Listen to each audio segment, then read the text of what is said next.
when you got two guys like this, that killer attitude, it's going to be a great fight. His question seemed to speak only to the quality of the competition, not also to the business of boxing.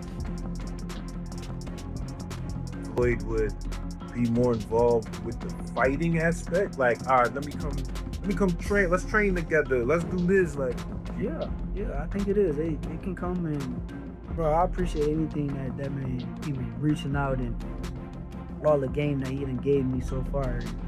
That's the goal. Nobody can tell me no different about that dude. So he the GOAT. Nah, for sure.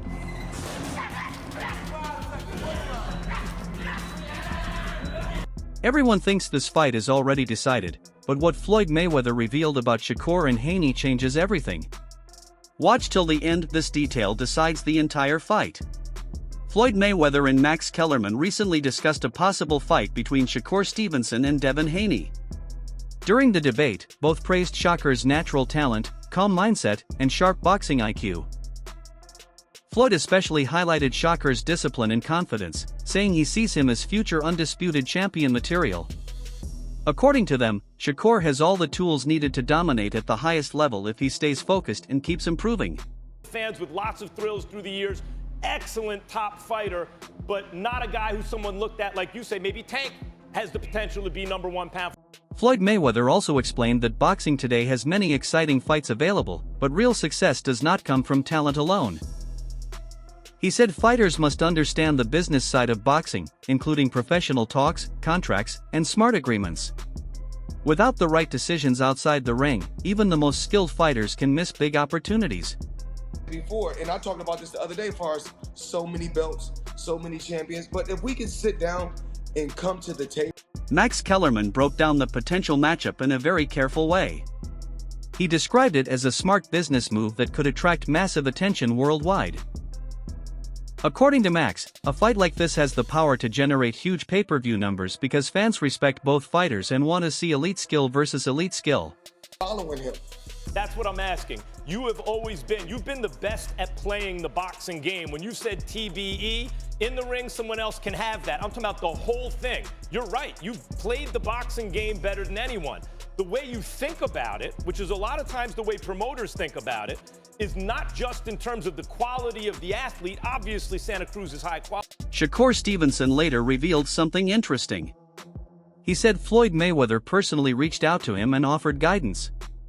Floyd shared advice about defensive positioning, timing, and how to sharpen overall boxing intelligence. Shakur explained that learning directly from someone like Floyd helped him understand the game on a deeper level. That's made the most fucking money, Floyd Mayweather. Yep. I feel like he be showing you love. Like, That's my God. yeah. That's my God, bro. Look, I saw Floyd you called me the that other day. He just called me that day. He called me, what, 2 days ago? What he say? He had a whole lot to say. I don't like to put it like, I give me a little something. You ain't gotta say the whole shit, but it's Floyd, nigga. You know niggas. Nigga down. He's an idol, Floyd. one day he was just saying he don't think that I should be the B side of this. But his upcoming fight. And he think I should be the A side. And he really felt strongly about it, but no, it is what it is, bro. I appreciate Floyd. That's my God. I wouldn't even never say nothing bad about Floyd. Yeah. But also, bro, A, B, C, D, E. Put me in that ring with that nigga, gang. Whatever, right? Whatever. Put me in the ring, bro, and I'm ready to show who I am, bro. So Yeah. that's how Many boxing fans and analysts believe Shakur should stop waiting and take the biggest challenge available. They feel the time is right for him to step up and face Devin Haney. According to them, this fight would allow Shakur to prove himself against elite competition and silence any remaining doubts without excuses. If Shakur Stevenson want to keep that momentum and daring to be great, enhancing his greatness, we all know he's motivated and inspired by his mentor, Terrence "Bud" Crawford, that his next fight should be versus Devin "The Dream" Haney, moving up to the 147-pound division, because with that victory, he'll become a 5-division world champion, 3-division lineal champion, because I'm sure that Turkey Al Sheikh Ring will put that fight, will put the ring belt on the line, because I believe that Devin Haney is probably the best welterweight at the moment. He'll accomplish all of that by the age of 29. 5-division world champion, 3-division lineal champion. Come on now. Hey, Shakur Stevenson, you were the WBO champion, 140-pound division. You could easily petition the WBO to make you the immediate mandatory to Devin the Dream Haney. I think that's the best fight right there. Let me know what y'all think. Roy Jones Jr. also gave his opinion on Shakur Stevenson. He praised Shakur's footwork, speed, and smart strategy inside the ring. Roy said Shakur's movement and planning separate him from most fighters because he rarely wastes energy and always stays in control of distance and timing. Strictly just to try to piss Shakur off so that maybe Shakur would come out and try to land a big shot on him. He knew that was his only chance, and I knew that was his only chance. So if Shakur came out and went right at him like that, that would have gave him a chance to try to land something big and lucky. Other than that, he's never had the feet to keep up with to keep up with Shakur, because Shakur has some of the best feet in the game, and people don't understand that. What makes it so hard is that his foot game is so on point that he can make you miss this much. Because now, used to be he would jump way back. Now he's not doing that anymore. Now he's just stepping back just enough to make you miss so he can get what he wants after you miss. That makes him highly dangerous. And to see him improve on that and come bring it to the forefront in the biggest fight of his career is great. But I want to say something. Mickey Bay spoke calmly about the possible Shakur Stevenson versus Devin Haney fight and focused on realistic advantages rather than hype. He explained that Devin could move up comfortably and handle the moment with confidence because experience has already prepared him for big stages. According to Bay, size is the only real concern Devin might face, since Shakur is naturally smaller but extremely quick and sharp with his timing. That speed difference could actually favor Devin, as smaller fighters often rely more on movement than strength. So it's like maybe something that Devin can definitely go out up there with ease, only need to deal with the size, but he's probably going to have the speed advantage because he's a smaller guy coming up. So, I mean, you tell me, do you feel like that's going to be harder than the Lomachenko fight? No.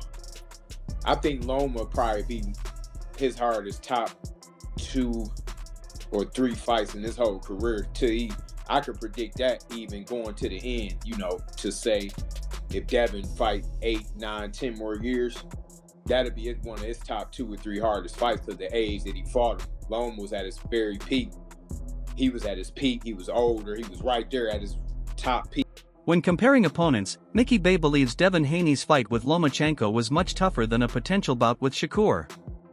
He said Lomachenko faced Devin during his peak years, bringing elite skills and veteran instincts. That night became one of the hardest tests of Devin's career. In contrast, Bay feels Shakur would still be challenging, but not with the same physical maturity. He also reminded fans that Devin competed at lightweight not long ago, so the size difference should not feel overwhelming. Most importantly, Bay respects Devin's mindset, describing him as a fighter who wants greatness and accepts risky fights. He even mentioned that Bill Haney asked his opinion, and he supported making the fight happen. So, no, it won't be as hard as that. But size-wise, yeah, that's a big factor because we saying the dude that was just lightweight a couple years ago. But, Dad wanted to be great.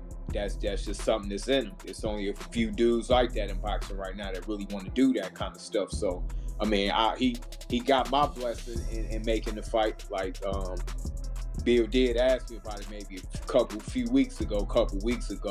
I don't know how much further it got, but he did ask me what I thought. Easy work. Pretty much, you can see he's willing to fight anybody. Like, he doesn't really care who he fights. He'll fight now too. It ain't we ain't doing no weight class or none of that.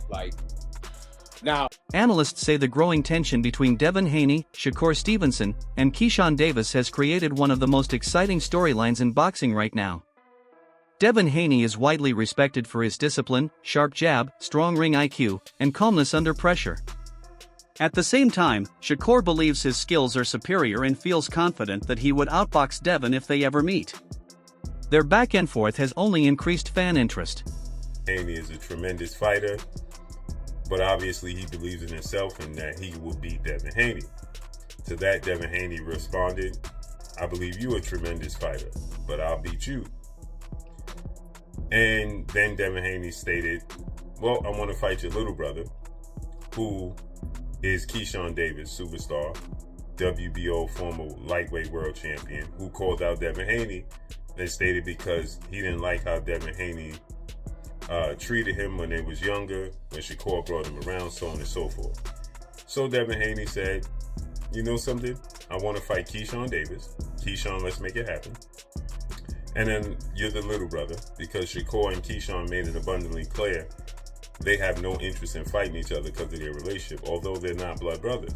What makes the situation even more interesting is Devin Haney calling out Keyshawn Davis first.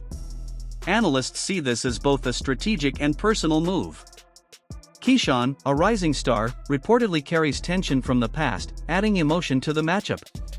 Since Shakur and Keyshawn are close and unwilling to fight each other, Haney targeting the younger brother creates a layered storyline that could naturally lead to a showdown with Shakur later. From a business perspective, experts note that Haney has always been open to fair negotiations. The only major issue remains the rehydration clause. With both sides confident, many believe skill will decide everything if these fights happen. Storyline. So now Shakur puts up a cryptic message and responds and says, be careful what you wish for, you just might get it. Well, remember, Devin Haney made an offer when they was at 135 to stay at 135 to fight Shakur. Shakur didn't like the offer, which means Devin Haney's more than willing to make the fight.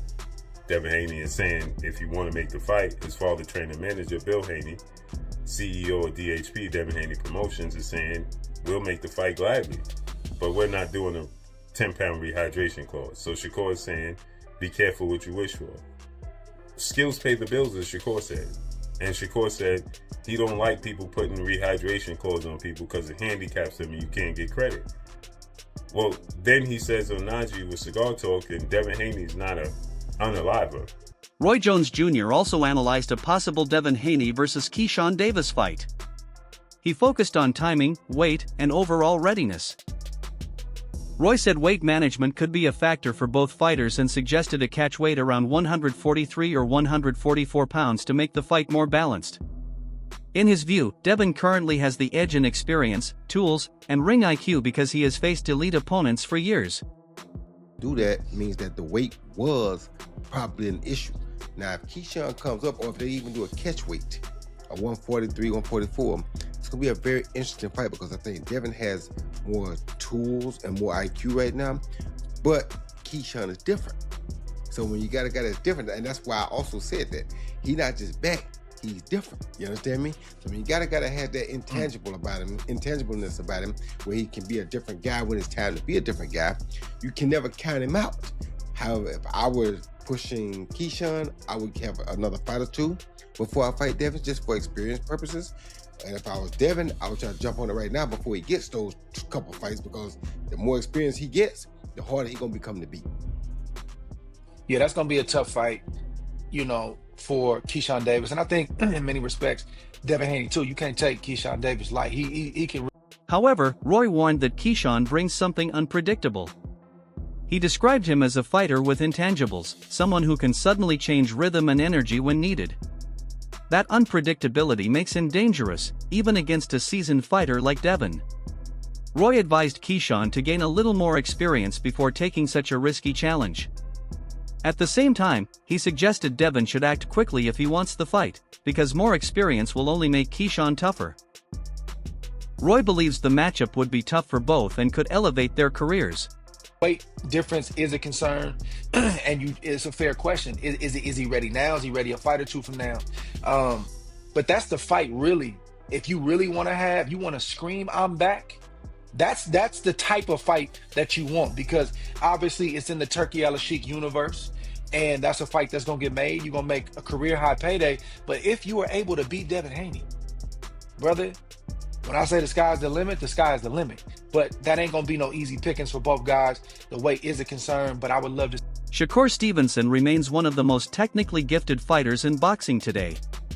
The possibility of him facing Conor Benn has also caught the attention of analysts, even though nothing is official yet. Many observers note that Shakur often looks effortless in the ring, as if he is not even fighting at full speed. He reads punches with incredible precision and seems to predict his opponent's moves before they happen. This high level of awareness makes him a nightmare matchup and one of the most dangerous boxers in the sport. There's no way that was Shakur Stevenson fighting at 100%. He was in second, third, maybe. He wasn't flat out, pedal to the metal, trying to get this guy out of there. That was him fighting comfortably. Which begs the question why Conor Ben is like, yeah, make the fight next, make it next. I'm like, are you sure? And look, I'm trying to rack my brains as to think as to what kind of fighter could give Shakur Stevenson problems. For one, I think Shakur really judges the way people throw punches unbelievably well. Every little twitch he is absolutely like aware of, and he is predicting your every second in that fight. So you got to be unpredictable, right? You got to feint a lot. Now, Conor Ben does feint a lot. To be fair, he did a lot of that against Chris Eubank Jr. I thought Teofimo Lopez headhunted too much, and he didn't have a lot of power on his body shots when he did throw them. So I think you got to mix the shots up. You got to have good body punches. You got to put power into the